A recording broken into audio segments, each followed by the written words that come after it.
구약성경 1104페이지 예레미야 32장 26절, 27절 말씀. 자, 같이 한번 한 목소리로 읽겠습니다. 시작. 그때 여호와의 말씀이 예레미야에게 임하여 이르시되 나는 여호와요 모든 육체의 하나님이라 내게 할 수 없는 일이 있겠느냐. 아멘. 아멘. 우리 이 말씀 통해서 전능하신 하나님이란 제목으로 은혜를 같이 나누도록 하겠습니다.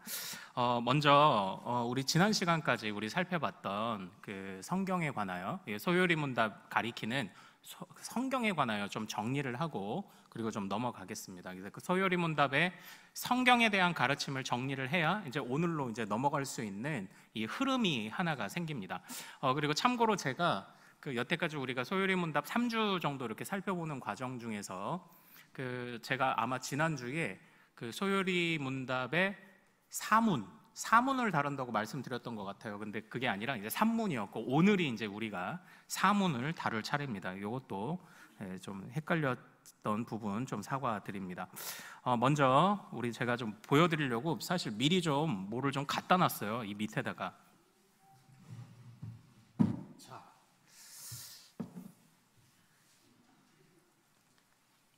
네. 제가 요걸 좀 미리 좀 갖다 놨어요. 여러분들 제가 누구죠? 김창성 목사죠? 아닙니다. 이 시간에서부터 저는요, 자 같이 따라해 보겠습니다. 과학 선생님. 네, 저는 과학 선생님이에요. 지금부터는. 네. 자, 여기 제가 물을 하나 가져왔고요. 여기에 우리가 실험을 하나 이제 해볼 거예요. 뭐 대단한 거는 아닙니다. 자, 제가 여기 맑은 물이 있고 이제 이 컵으로 있다가 맑은 물을 이제 옮길 건데 여기에다가 일단은 물을 한 컵을 좀 버보도록 하겠습니다. 그리고 사실 여기에 원래 그 오물을 부어야 되는데 이제 오물은 좀 그렇고 그래서 먹다 남은 커피를 좀 가져와서 이따가 한번 좀 섞어 볼게요. 자, 여기 맑은 물을 붓겠습니다. 자, 여기 무슨 색으로 보이시나요? 네, 그냥 여전히 맑은 물이죠. 네, 여기다가 이제 색깔을 내기 위해서 이제 커피를 좀 버보겠습니다. 그냥 이걸 어쨌든 검정 물감이라고 생각해 보십시오. 자, 색이 어떻게 변했습니까? 탁한 색으로 이제 변했죠. 탁한 색으로 변했습니다. 자, 그런데요, 이제 이 물을 어떻게 하면 맑게 할 수 있을까요? 네, 맞습니다. 참고로 특징은 이 불을 따라 버려서는 안 돼요. 따라 버릴 수는 없어요. 그럼 어떻게 해서 맑게 합니까? 이 물을 이제 계속 버보는 거죠. 그래서 계속 붓다 보면 이렇게 넘치기도 하고 맑은 물들을 이렇게 계속 그냥 붓는 겁니다. 그럼 색이 옅어지는 게 보이시나요? 여러분들 이거 과학의 위대한 신비죠? 내가 누구? 과학 선생님. 네, 이렇게 계속 붓다 보면은 시간 관계상 이걸 통째로 한번 버볼까요? 이렇게? 네네네. 버보겠습니다. 자자자자자자자자. 자, 어떻게 변했습니까? 맑은 물로 변했습니다. 네. 선생님이 아마 과학 선생님이 이렇게 가르치시면 아이들 대학 다 떨어질 거예요. 네. 사실은요, 제가 요걸요, 어느 한 상담가가 하는 그런 예화, 실험은 아니고 사실은 과학 선생님이 아니라 요거는 상담 선생님이에요. 거기서 이걸 보고서는 한번 해봐야 되겠다 생각을 한 거예요. 우리가 살아가다 보면요, 좀 나쁜 기억이나 안 좋은 기억들, 상처들이 생겨요. 그게 우리 마음에 요 오물을 붓는 것과 같다고 합니다. 근데 제가 이 탁한 물을 어떻게 맑게 할 수 있느냐 할 때 이 물을 절대 따라 버릴 수 없다고 말씀드렸잖아요. 그게 뭔지 아십니까? 여러분들 지금부터 소고기를 생각하지 말아 보십시오. 여러분들, 우리 마음에 우리의 생각의 특징이 뭐냐면요, 생각하지 않으려고 하면 그게 생각이 나는 게 특징이에요. 이게 각인되는 겁니다. 그래서 이 상담가가 이런 얘기를 해요. 우리에게 나쁜 기억이 있을 때 생각은 잊어버리지가 않는 거예요. 나쁜 생각은 잊을 수가 없는 겁니다. 그래서 제가 쏟아버릴 수 없다고 말씀을 드린 거예요.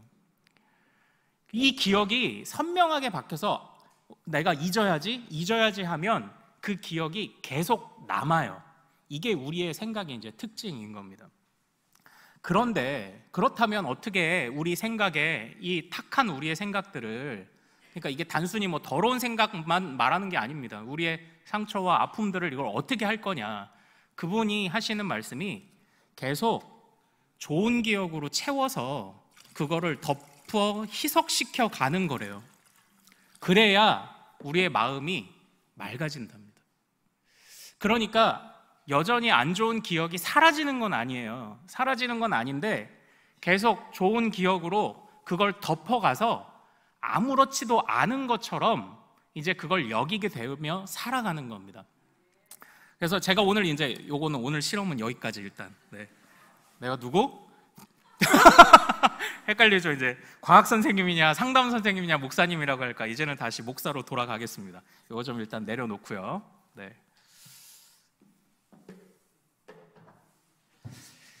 자, 그런데 저는 이제 그분의 그런 그 강연을 보다가요, 좀 우리가 갖고 있는 신앙생활에도 좀 적용해 볼 수 있는 부분이 있겠다라는 그런 생각이 좀 들었어요. 우리가 사실 신앙생활을 할 때 우리는 지나간 날들을 잊어버리고 깨끗하게 하고 새롭게 되는 것이 우리의 목표라고 말을 하지 않습니까? 그런데 참 우리가 뭐 여러 간증을 통해서 제가 여태까지 들었던 간증 중에 가장 비참했던 분의 간증이 뭐냐면요, 아들을 낳지 못하는 집에 어머니가 말하자면은 이제 첩으로 들어가는 거예요. 근데 이 어머니가 아이를 잉태해서 낳는데 또 딸인 겁니다. 그래서 이 어머니가 겁을 먹고 이 딸을 낳은 날 그 딸을 버리고 도망을 쳤어요. 그래서 딸만 수두룩하게 있는 집 본부인 손에서 자란 이 한 여자분의 간증을 들었습니다. 그분이 그 간증을 들으면서, 여러분, 저에게 상처가 얼마나 많겠습니까? 저에게 서러움이 얼마나 많겠습니까? 그러나 저는 주님 안에서 그걸 다 이겨냈습니다. 이제 이런 간증을 하는 거예요. 근데 사실 아무도 이런 간증을 들으면 이게 결코 쉽다고 생각할 수가 없습니다. 어떻게 그래요? 어머니는 나를 버리고 도망갔지, 딸만 있는 집에서 아들 얻으려고 했다가 졸지에 태어난 게 또 딸이지, 그러니까 또 엄마도 없지, 아들도 아니지, 그러니까 본부인 밑에 아버지 밑에서 얼마나 서럽게 자랐습니까? 물론 하나님의 놀라운 은혜를 말하는 것이긴 하지만, 그러나 그분에게 그 기억이 사라지는 건 아니에요. 하지만 하나님의 은혜로 그 기억들을 덮은 거죠. 그래서 이겨냈던 거죠. 그래서 참 제가 보여드렸던 이런 장면들이, 그래, 그렇구나, 우리의 지나간 과거 잊혀지지 않는다, 우리의 허물, 우리의 상처 잊혀지지 않는다. 그러나 하나님의 은혜로 자꾸 덮어주시면, 그래, 그 상처를, 그 흉터를 우리가 안고 살아간다고 할지라도 그래도 우리가 살아갈 수 있게 되겠구나, 이제 그런 생각을 좀 한편으로 이제 해보게 됐던 것 같아요. 우리는 우리가 겪은 일로 우리 자신을 정의를 내려요. 우리가 어떤 일들이 막 안 풀리고 그러면요, 나는 실패자야, 이렇게 정의를 내리죠. 그런데 이게 별것 아닌 것 같아도요, 거기서부터 사실 모든 일이 시작되거든요. 우리가 실패한 때도 있었겠죠. 상처받은 때도 있었겠죠. 그러나 우리가 소망의 하나님이 나의 아버지야, 이것을 우리가 정의 내리는 순간 사실 새로운 우리의 의지들이, 또 주님께서 불일 듯 일어나게 하시는 그런 은혜들이 분명히 있다는 것도 또 생각해 볼 수 있을 것 같아요. 그래서 치유하시는 하나님의 은혜를 생각하면서, 하나님이 그냥 다 잊어버리게, 기억이 없었던 것처럼 그렇게 내 뇌의 일부를 싹 포맷시키는 그러시는 것은 아니지만, 그러나 적어도 그런 것들로 나를 정의 내리지 못하게 하시고 하나님의 말씀과 은혜로 나를 새롭게 받아들이고 정의 내리게 하셔서 이전과는 다른 의지와 다른 삶으로 살아가게 하시겠구나, 바로 이런 생각을 조금 해보게 되었습니다. 우리의 생각이란 게 어때요? 제가 자꾸 안 되는, 의지로 어떻게 할 수 없는, 나의 의지로 일어나지 않는 일들을 묵상하지 말라고 말씀을 드리는 게 뭐냐면, 이 노래 아시죠? 원숭이 엉덩이는 빨가면 사과, 사과는 맛있으면 바나나, 바나나는 길어, 이렇게 쭉쭉쭉 가다 보면 마지막에 높으면 백두산, 이렇게 끝나죠. 뭐 그 뒤에 더 있다고 하시는데 저는 잘 모르겠어요, 사실. 잘 보십시오. 전혀 개연성이 없어요. 원숭이 엉덩이는 빨가면 사과, 사과는 맛있으면 바나나, 아무도 상관없는데 꼬리에 꼬리를 물고 연상을 가다가 나중에는 이 원숭이 엉덩이에서 시작했는데 백두산으로 끝나는 거예요. 이게 우리가 겪는 문제들을 묵상할 때 나타나는 일입니다. 우리가 별것 아닌 것 같이 원숭이 엉덩이 정도밖에 안 되는 것들 가지고 묵상하다 보면 이게 어느 순간 높으면 백두산이 돼서 내 어깨를 쥐누르는 순간 거기서부터는 우리가 이게 컨트롤이 안 됩니다. 그러니까 우리가 의지적으로 어찌할 수 없는 부분에 거기가 우리가 묵상하기 시작하면 어렵다. 그러나 우리가 하나님이 주시는 말씀을 통해 나를 새롭게 정의 내리고 그 말씀을 묵상한다면 그 말씀이 또 다른 믿음의 시온산을 이루고 믿음의 거대한 산맥을 이루어서 오히려 우리를 든든하게 받쳐주는 또 그런 힘으로 우리에게 올 수 있다. 제가 지금 이 말씀을 드리는 겁니다. 그런데 이런 말씀들, 이런 유익들을 우리가 어디서 얻을 수 있느냐? 이게 바로 하나님의 말씀에서 얻을 수 있죠. 그래서 제가 지난주에 말씀드렸던 게 성경은 두 가지 지식을 우리에게 알려준다고 말씀드렸어요. 어떤 지식입니까? 우리 자신을 아는 지식이에요. 그래서 우리 자신을 잘못 정의 내리며 살아가던 우리 자신이 어떤 존재이고 어떤 계획 아래에서 살아가는지 그것을 제대로 깨달으라고 사람을 아는 지식을 주신다고 말씀드렸습니다. 그리고 또 하나 어떤 지식입니까? 하나님을 아는 지식. 하나님을 아는 지식. 우리를 덮으시고 이렇게 세우시고 우리를 깨끗하게 하시고 맑게 하시고 하나님 안에서 우리를 새롭게 정의 내릴 수 있도록 하시는 하나님을 아는 지식이 이 성경 안에 가득하다. 제가 이제 여기까지 이제 말씀을 드렸던 겁니다. 자, 그러므로 제가 이 성경을 묵상할 때 하나님을 아는 지식과 우리 자신을 아는 지식이 충만해야 되는데, 그러니까 이 성경을 어디 우리가 원하는 것만 이렇게 쏙쏙 빼먹는 게 과연 그게 옳다고 했습니까? 아니에요. 이 성경은 처음부터 끝까지인 거예요. 언젠가 그 한국교회 유행처럼 번지는 그런 그 유행이 하나 있었는데 그게 뭐냐면 연말에 송구영신 예배 때 말씀 카드를 뽑는 겁니다. 말씀 카드를 뽑는 거.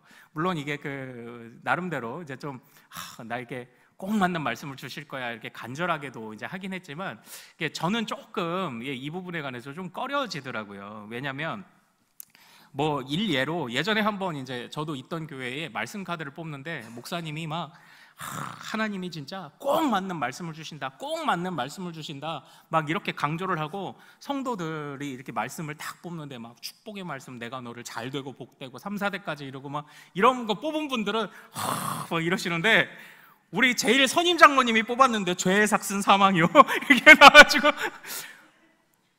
분위기가 이제 애매해지는 거예요. 근데 이제 뭐 이런 거는 그냥 하나 해프닝인데 그냥 제가 이 꼭 맞는 말씀이라는 게 하나 두 개의 말씀을 뽑음으로 꼭 맞는 말씀이라는 게 과연 될까? 아니요, 저는 그렇게 생각하지 않아요. 성경 처음부터 끝까지 A부터 Z까지 우리를 살리는 말씀이든 책망하는 말씀이든 하나님의 말씀 모두가 다 우리에게 꼭 맞는 말씀인 줄로 믿습니다. 이게 하나님의 말씀을 먹는 방법이죠. 자, 우리의 지나간 과거, 상처, 아픔들 이것들을 주님의 말씀으로 계속 덮어가는 겁니다. 주님의 말씀은 두 가지 지식을 준다고 했죠. 누구를 아는 지식? 나를 아는 지식, 그리고 하나님을 아는 지식. 그래서 세상에서 상처받아 잘못 자신을 정의 내리고 살아가던 우리에게 하나님의 마음에서 새롭게 우리를 정의 내리게 하고 또 하나님을 알아감으로 소망을 누리게 한다. 그러므로 이 성경은 우리가 원하는 것만 나한테 꼭 맞는 말씀 아니다. 처음부터 끝까지가 다 나에게 맞는 말씀이다. 이게 지금까지 우리가 몇 주간 살펴봤던 내용의 요약이라고 이제 볼 수 있습니다. 자, 이제 지금부터는요, 그 성경 안에 있는 바로 하나님께서 우리에게 주시는 성경을 통해 주시는 지식을 구체적으로 한번 들어가 보는 바로 그런 시간입니다. 그 중에 오늘은 하나님에 관한 지식을 다루고 있어요. 오늘 말씀의 예화는요, 오늘 말씀의 본문은 예레미야입니다. 예레미야 선지자는 요시야 왕 13년, 주전 627년부터 약 40년 정도를 활약했던 이스라엘 남쪽 유다가 멸망하기 직전까지 활약했던 그런 선지자였습니다. 근데 예레미야에게는 별명이 있었죠. 어떤 별명이 있습니까? 무슨 선지자? 눈물의 선지자. 맞아요. 그런데 저는 예레미야의 또 다른 별명을 하나 지어주고 싶습니다. 예레미야는 갈등의 선지자였어요. 왜 갈등했냐면요, 그가 전하는 메시지 때문에 그가 갈등했습니다. 그의 전하는 메시지가 뭐였냐면요, 너희는 빨리 바벨론에게 순종해라였어요. 아니, 세상에 이스라엘 백성들을 하여금 이방에 순종하라고 선포하는 메시지가 옳기나 합니까? 절대 옳을 수가 없죠. 그러다 보니까 이 메시지를 전해야, 하나님의 메시지라 전해야 되는데 사람들한테 환영받지 못하고, 그리고 또 자기 자신 안에서도 이걸 받아들이기 힘들었던 겁니다. 그래서 예레미야는 굉장히 갈등했던 바로 그런 그 선지자였던 거예요. 근데 하나님이 빨리 바벨론에게 순종해라라고 말씀하셨던 이유는요, 더 이상 이스라엘 안에 소망이 없다는 겁니다. 그래서 너희가 지금 빨리 정신 차릴 만한 이 복역의 기간을 빨리 겪는 것이 차라리 너희가 사는 길이다라고 말씀을 하고 있는 것 때문이었어요. 그래서 그때 사실은 이 요시야 왕 다음에 그 여호야김, 이 엘리야김에서 여호야김이라고 이름이 이제 바뀌었는데, 이 여호야김이라는 이 아들이 있었는데요, 그 이스라엘의 이제 마지막 왕이에요. 근데 이 여호야김이요, 이후에 빨리 바벨론에 순종하라는 말씀을 거역하고, 그때 바벨론과 여기가 유다가 있으면 바벨론과 이집트가 이 유다를 사이에 두고 이렇게 전쟁을 벌이려고 하던 때였는데, 이 여호야김이 미련하게도 애굽 백성들이 좀 더 강해 보이니까 거기에 가서 붙어요. 그러다가 애굽이 바벨론에 패배해버리고, 그걸 빌미삼아 바벨론이 유다를 포로로 끌고 갑니다. 그러니까 이 문제를 정치적인 문제로 해결해 보려고 했던 겁니다. 힘의 논리로. 그러나 어떻습니까? 하나님은 하나님이 선포하셨던, 예레미야로 하여금 갈등하게 만들었지만, 그러나 빨리 깨닫고 빨리 징계를 받아 너희가 다시 돌아오는 하나님의 은혜를 맞이해라, 그 말씀을 주셨던 그 하나님의 말씀이 사실은 주변 정세와 힘의 논리를 다 이기고 그 말씀대로 실현됐다는 것을 보여주시는 것, 바로 그게 이제 이 예레미야서의 중요한 메시지라는 겁니다. 그래서 다른 선지서들 뿐만 아니라 이 예레미야서에서도요, 하나님의 이름을 아주 강조하고 있는 그런 부분이 있습니다. 자, 우리 예레미야 32장 18절을 한번 좀 읽어볼까요? 사실 이제 17절부터 하나님이 어떠신 분인지를 나타내는데, 예레미야 32장 18절을 우리 한번 같이 읽어보겠습니다. 자, 시작. 주는 은혜를 천만민에게 베푸시며 아버지의 죄악을 그 후손의 품에 갚으시오니 크고 능력 있으신 하나님이시요 이름은 만군의 여호와이시니이다. 아멘. 이렇게 되어 있어요. 여기에서 하나님의 독특한 이름 하나가 드러나죠. 어떤 이름이 드러납니까? 예, 만군의 여호와예요. 이 만군의 여호와에서 만군이 뭔가요? 만군. 알잖아요. 이게 성경에 255회 정도 쓰이는 하나님의 이름입니다. 그런데 이 만군의 여호와가 무슨 뜻이에요? 네, 만군의 여호와, 만군. 예, 네, 모든 백성 맞습니다. 이게 모든 군대 중에 왕이시다, 이런 뜻입니다. 만군, 진짜 만군이에요. 모든 군대. 예, 또는 이 부분을 번역할 때 영어로는 그냥 올마이티라고, 전능하신 하나님, 이렇게 번역을 합니다. 만군의 여호와, 이스라엘 군대의 총사령관이라는 의미이기도 하고요, 그리고 천상의 군대의 총사령관이라는 그런 의미이기도 합니다. 결국 예레미야가요, 힘의 논리로 그것을 극복하려고 했던 이스라엘을 철저하게 패배시키면서 그것을 통해 하나님이 세우신 계획이 1.1획도 틀림없이 계속적으로 성취되고 이루어져 감을 예레미야가 보여주고 있는데, 그 안에서 드러나는 하나님의 모습이 어떤 하나님이다? 만군의 하나님이에요. 전능하신 하나님이다라는 겁니다. 아무리 수많은 사람들이 힘의 논리나 아니면은 자기들의 의지로 꺾으려고 해도 꺾을 수 없는 하나님, 그런 하나님이 바로 만군의 하나님이시다라는 걸 여호와가 보여주고 있는, 예레미야서가 보여주고 있고요, 그것은 곧 하나님은 어떤 분이시다? 전능하신 하나님이시다라는 걸 보여주고 있는 것입니다. 그런데 사랑하는 여러분, 우리는요, 이 하나님이 전능하시다고 말하는 것에 관해서 어색함은 없어요. 우리는 이걸 다 인정하죠. 그런데요, 이걸 우리가 잘 알고 있는 것 같잖아요. 그런데 우리가 진짜 어려운 일 찾아오잖아요. 전능하신 하나님부터 우리가 대번에 놓쳐버립니다. 제일 먼저 상실하는 게 전능하신 하나님인 거예요. 이건 기도해도 안 돼, 하나님도 못하셔, 이런 생각이 가장 먼저 찾아옵니다. 이 전능하신 하나님이라는 것은요, 어떻게 보면 우리 믿음의 근거죠. 힘이 없는 하나님을 사랑할 수 있을까요?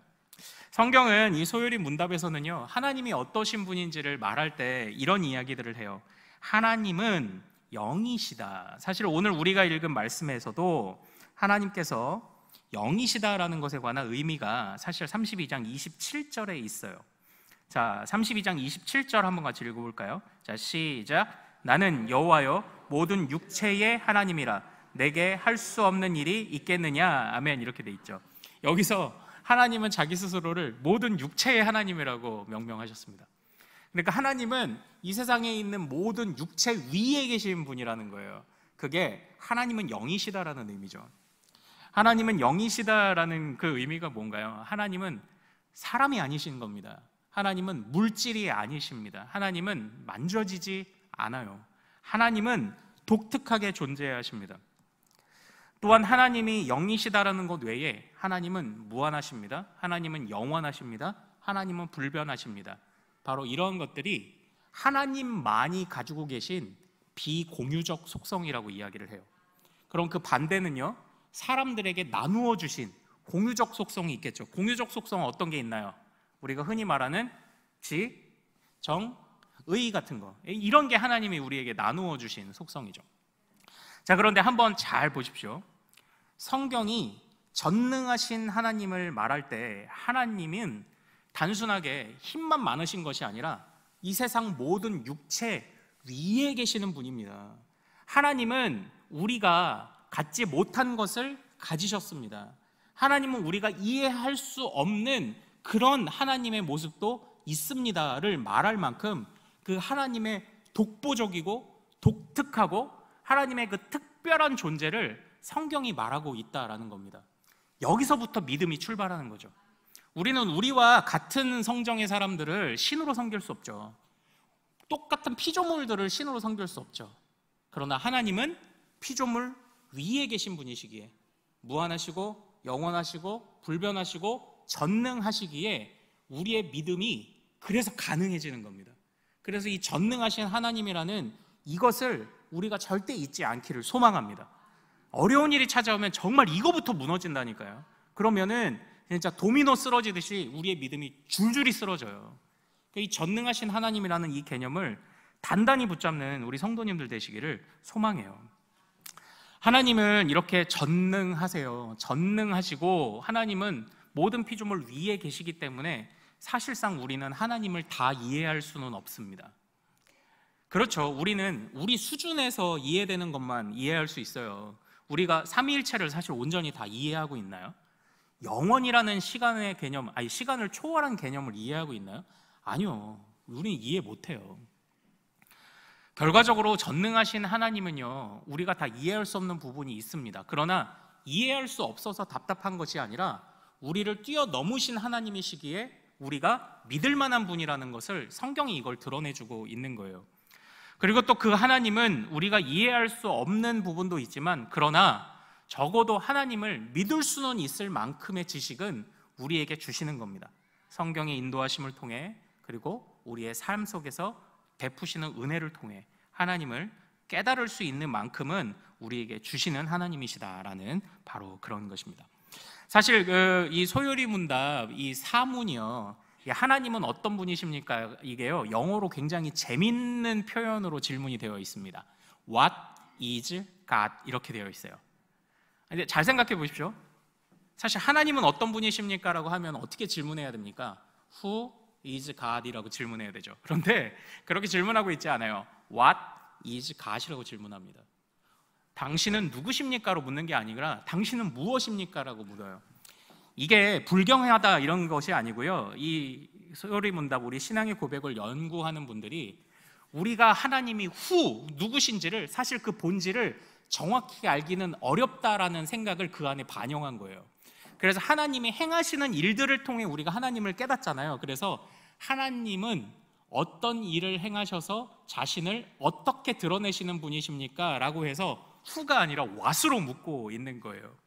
그러니까 여기서도 드러나죠. 하나님은 우리에게 보여주시는 만큼만 우리가 깨달을 수 있는 분이에요. 그러나 우리가 알지 못하는 그 하나님이 우리를 답답하게 만드는 것이 아니라 그만큼 하나님은 전능하신 거죠. 그만큼 모든 피조물 중에 뛰어나신 거죠. 하나님을 아는 바로 그런 지식들이 그 전능하신 하나님을 더 경외하고 더 따르게 만드는 바로 그런 거죠. 그래서 여기서부터 우리 믿음이 출발한다는 그런 근거가 된다라는 것, 이게 이제 오늘 말씀 안에서 우리가 배울 수 있는 바로 그런 또 교훈입니다. 예레미야가 바로 그걸 깨달았죠. 예레미야는 갈등했습니다. 갈등했어요. 너무 힘들어했어요.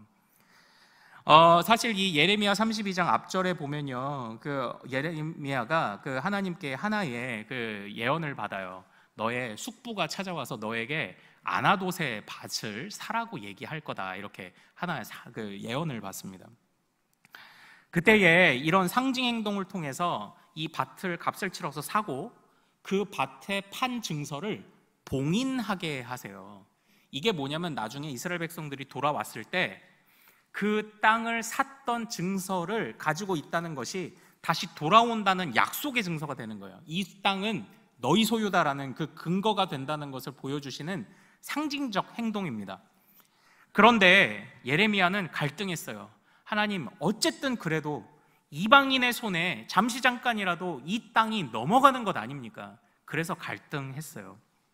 그러나 이렇게 갈등하던 예레미야가 그래도 최종적으로 깨닫는 것은요, 바로 능력이 많으신 하나님, 만군의 여호와께서 자신의 일을 이끌어 가시며 때로 우리를 심판도 하시지만 그러나 그분이 구원하신다 하셨으니 구원은 반드시 일어날 것이다라는 확신을 갖는 근거로 나중에 그걸 바꾸어 그것을 수용합니다.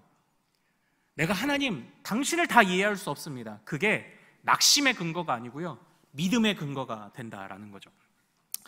사랑하는 여러분, 이제 말씀을 마치도록 하겠습니다. 우리 성경을 통하여 하나님을 알고 우리를 알아가는 여정을 절대 멈추지 말기를 소망합니다.